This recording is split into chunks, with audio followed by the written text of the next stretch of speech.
Everyone, tarot with M Singh में ma'am Singh आप सभी का बहुत बहुत स्वागत करती हूँ। हमेशा की तरह शुक्रवार को मैं आ गई हूँ आपके लिए अगले 36 घंटे के डूज एंड डोंट्स के साथ।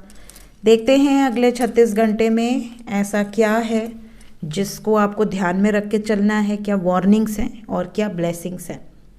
शुरू करते हैं आज की रीडिंग लेके प्रभु का नाम। हर हर महादेव, जय हो शिव शक्ति, जय हो राधे कृष्णा, जय हो मेरे भाई। सबसे पहले अपने पर्सन को याद कर लीजिए ताकि लव रीडिंग है, अगले 36 घंटे में लव लाइफ में क्या होगा। तो जिस भी व्यक्ति को सोचकर आप ये रीडिंग देख रहे हैं, चाहे वो आपके बॉयफ्रेंड हो, गर्लफ्रेंड हो, हस्बैंड हो, वाइफ हो, फ्रेंड हो, क्रश हो, जिसको भी सोचकर आप ये रीडिंग देख रहे हैं उस व्यक्ति को याद कर लीजिए ताकि ज़्यादा से ज़्यादा एनर्जीज़ आप तक पहुँच सके। शुरू करते हैं आज की रीडिंग, देखते हैं क्या एनर्जीज़ निकल कर आती हैं। प्लीज़ हमें बताएं एंजल्स, डूज एंड डोंट्स अगले 36 घंटे के लिए क्या वार्निंग्स हैं, क्या ब्लेसिंग्स हैं लव लाइफ में मेरे व्यूवर्स के लिए।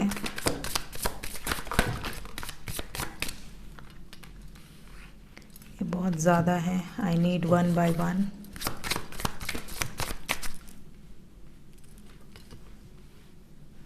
ओके, टोटल 9 कार्ड्स लेंगे हम। 9 कार्ड रीडिंग करेंगे।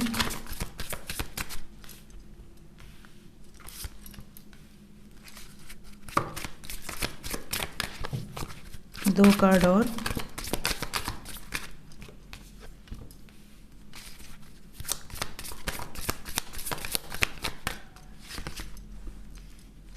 ठीक है, बॉटम ऑफ द डेक से हमारे पास है डिटैचमेंट। ओवरऑल एनर्जी है हैबिट्स।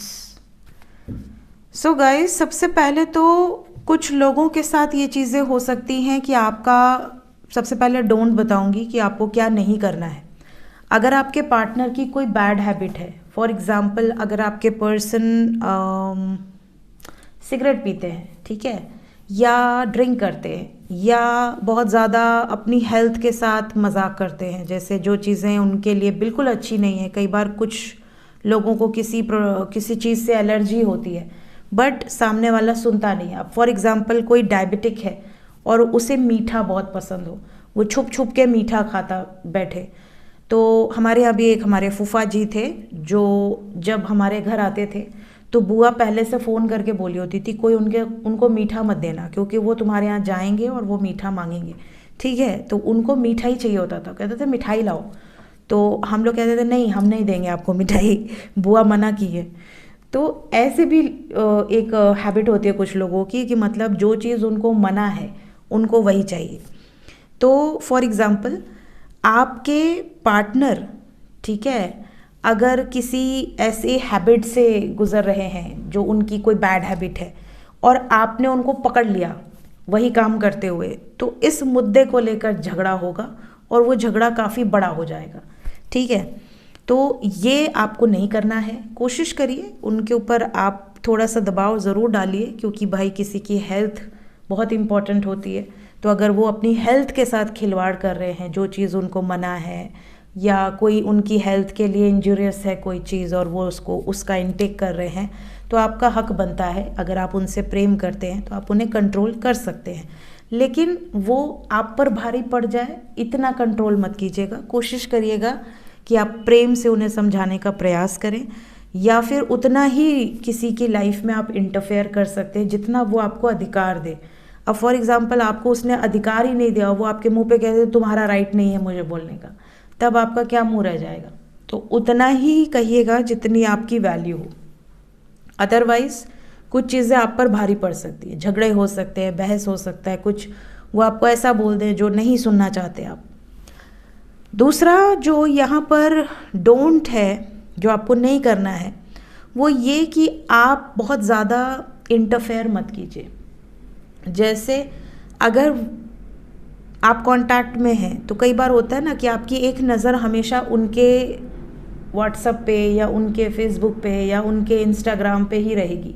आप हमेशा ये सर्च करते रहोगे कि उन्होंने कोई नई पोस्ट डाली क्या, उनका लास्ट सीन क्या था, वो अभी ऑनलाइन है तो आप भी ऑनलाइन रहो, शायद वो आपको मैसेज कर दे, शायद वो आपको मैसेज कर दे, और फिर जब वो ऑफलाइन हो जाते हैं फिर आपको लगता है कि यार ये तो मुझे देख ही नहीं रहे, फिर आप डीपी चेंज करो, आप स्टेटस लगाओ, आप स्टोरी लगाओ उनका ध्यान आकर्षित करने के लिए।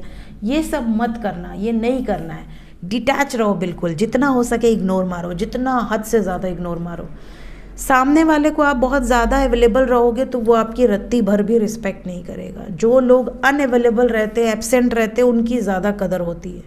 तो इसलिए थोड़ा सा अपने आप को दूर करना है आपको, ना कि उनके ऊपर बिल्कुल चढ़े रहना है कि कहाँ हो, क्या कर रहे हो, कुछ ना कुछ भेजते रहे मैसेज कि उनका ध्यान एक बार आपकी तरफ आ जाए। अरे कि वो इतना वैल्यू करना किसी की। इसके बाद कुछ लोगों के लिए ये भी है डोंट्स में कि आपने कुछ ऐसा नहीं बोलना है, कुछ ऐसा नहीं करना है जिससे आपका रिलेशनशिप बुरी तरह से डैमेज हो जाए और बाद में आपको ऐसा लगे कि यार ये क्यों बोल दिया, क्यों मैंने अपना रिश्ता खुद ही ख़राब कर दिया, क्यों अपने पैर पे खुद ही कुल्हाड़ी मार ली। पहला ही कार्ड देखिए आपके लिए वार्निंग है, डैमेज की एनर्जी है। तो ऐसी कोई बात नहीं निकालनी, ऐसा कोई पुराना मुद्दा नहीं निकालना जिससे कि प्रॉब्लम बढ़ जाए। फिर इस सिचुएशन में कुछ लोगों के लिए भी कहा जा रहा है कि अगर आपके पार्टनर आपका साथ छोड़कर भाग रहे हैं, रन कर रहे हैं, भागने का रास्ता ढूंढ रहे हैं, कुछ ना कुछ एक्सक्यूजेस दे रहे हैं, तो इन्हें भगा दो, अपनी तरफ से और अच्छे से धक्का दे दो कि जाओ, दोबारा आना नहीं। ठीक है। इस टाइम पीरियड में अगर आपने उन्हें रोकने का प्रयास किया, आपने उनके सामने गिड़गिड़ाने का प्रयास किया कि नहीं प्लीज़ मुझे ब्लॉक मत करो, प्लीज़ मुझे छोड़कर मत जाओ, तो वो जाएंगे भी और आएंगे भी नहीं। अगर आपने इस टाइम पीरियड में उनको बिल्कुल फ्री छोड़ दिया कि जो करना है करो, जो जी में आए करो, मुझे भूल जाओ, तो उनको लगेगा कि शायद इस बार मैं जाऊं तो वापस आने का मौका ही नहीं मिलेगा। क्योंकि ये जब जान जाते हैं ना कि सामने वाला गरजू है, वो मेरा वेट करता बैठेगा, चाहे मैं 2 महीने बाद आऊँ, चाहे 6 महीने बाद आऊँ, चाहे साल भर बाद आऊँ, तो वो आपकी वैल्यू नहीं करता। वो दुनिया की वैल्यू करेगा, आपकी नहीं करेगा। तो इसलिए उसको ये मत शो करो कि आपको उनकी नीड है, आप उनके बिना जी नहीं सकते, आप उनके बिना मर जाओगे, सांस नहीं ले पाओगे। Don't show them. लास्ट जो यहाँ पर डोंट है वो ये कि अपने पार्टनर को कभी भी ये मत शो करो कि आप उनके साथ बहुत ज़्यादा लॉयल हो, बहुत ज़्यादा डेडिकेटेड हो, बहुत ज़्यादा ऑनेस्ट हो, और आपके जो पार्टनर हैं वो आपके साथ डिसऑनेस्ट हैं, वो आपके साथ लॉयल नहीं है। आप हमेशा उन्हें ये अगर जताते हो कि तुम झूठे हो, तुम मुझसे झूठ बोल रहे हो, तुम मुझसे कोई बात छुपा रही हो या छुपा रहे हो, तुम मेरे साथ चीटिंग कर रहे हो, तो सामने वाला अगर नहीं कर रहा है तो उसको लगेगा यार ये तो हर रोज़ मेरे कैरेक्टर पे सवाल उठा रही है या उठा रहा है। तो कोई भी अगर शरीफ पर्सन है, शरीफ बंदा या बंदी है, तो वो अपने कैरेक्टर पे नहीं बर्दाश्त करेगा। उसे लगेगा कि जो काम मैंने नहीं किया उसके लिए रोज़ मैं क्यों सुनूं। जब तक आपके पास सामने वाले के अगेंस्ट प्रूफ नहीं है, सॉलिड प्रूफ, तब तक आपको किसी को भी झूठा नहीं बोलना है। कई बार मजाक मजाक में ही लोग कुछ बोल जाते हैं, बाद में उन्हें लगता है कि शायद मैंने गड़बड़ कर दी, तो ये भी आपको नहीं करना है। ठीक है। अब क्या करना है ये बताते हैं। सबसे पहली गुड न्यूज़ तो ये है कि आप अगर बैलेंस्ड हैं, अगर आप चेज़ नहीं कर रहे, आप अपनी हाई वाइब्रेशन में हैं, कमिटमेंट मिलने के चांसेस हैं। अगले 36 घंटे में कुछ लोगों को सरप्राइज़ मिलने के चांसेस हैं, यूनियन के चांसेस हैं। यूनियन के साथ साथ आपका फ्यूचर प्लान कर सकते हैं आपके पर्सन आपके साथ। तो ये एक गुड न्यूज़ है, ब्लेसिंग्स है, इसको क्लेम कर लीजिए। इसके अलावा कुछ लोगों के पार्टनर ये भी कहेंगे कि आपके बिना वो बहुत ही ज़्यादा अधूरा फील करते हैं या करते थे जब आप सेपरेशन में थे, और अनसेटिस्फाइड फील करते हैं। इन्हें ऐसा लगता है कि दुनिया की कोई भी खुशी इन्हें खुश नहीं कर सकती, दुनिया का कोई भी गिफ्ट इन्हें सरप्राइज़ नहीं दे सकता। इन्हें सिर्फ़ और सिर्फ आपकी नीड है, आप ही हैं जो इन्हें खुश कर सकते हैं, जिनके साथ होने से इनके चेहरे पर मुस्कान है। तो ये एक एनर्जी है जो यहाँ पर कुछ लोगों के लिए दिख रही है। देन हमारे पास जो नेक्स्ट कार्ड है वो ये है कि इस टाइम पीरियड में आपको डिसीजन तो नहीं लेना है, बट अगर आपके पार्टनर आपसे कुछ सजेशन ले रहे हैं तो उन्हें बिल्कुल दिल खोल कर सजेशन देना ये सजेशन ऐसा कुछ मत देना कि वो आपके फेवर में ही डिसीजन लें। क्लियर माइंडसेट से उनको कुछ ऐसी गाइडेंस देना जिससे उन्हें निष्पक्ष लगे, उन्हें ऐसा लगे कि आपने अपने बारे में भी नहीं सोचा, आपने उन्हें सटीक गाइडेंस दी। तो ये जो आप करोगे इससे आपके लॉन्ग टर्म फ्यूचर पे बहुत पॉजिटिव इफ़ेक्ट देखने मिलेगा।